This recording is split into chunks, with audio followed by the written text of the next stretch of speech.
الرحیم۔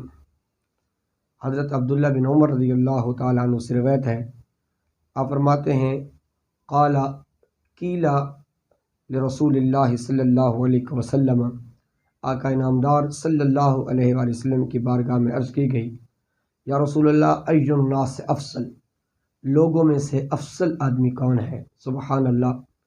آقا کریم علیہ الصلوۃ والسلام نے فرمایا قال کل مخموم القلب، فرمایا مخموم القلب جو آدمی ہے وہ سب سے بہترین اور افضل آدمی ہے، اور فرمایا صدوق اللسان، سچ بولنے والا یہ افضل ہے۔ قالو، صحابہ عرض کرتے ہیں یا رسول اللہ صدوق اللسان نعرفہ، جو سچا آدمی ہے اس کو تو ہم پہچانتے ہیں، یا رسول اللہ فما مخموم القلب، یہ مخموم القلب کا مطلب کیا ہے؟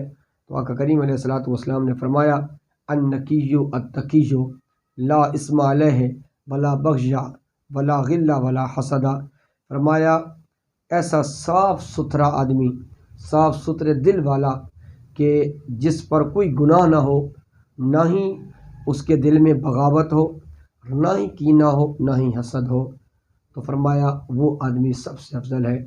دوستان گرامی، افضلیت مال کی بنیاد پر نہیں، افضلیت دولت کی بنیاد پر نہیں، افضلیت اچھا لباس پہننے کی بنیاد پر نہیں، افضلیت گاڑی کی وجہ سے نہیں، بال اور بنگلوں کی وجہ سے نہیں۔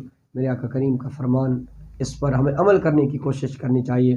فرمایا سب سے افضل وہ آدمی ہے، بہترین آدمی وہ ہے جو سچ بولنے والا ہے اور جس کے دل میں کینہ نہیں ہے، بغاوت نہیں ہے، حسد نہیں ہے، جو گناہوں سے بچتا ہے۔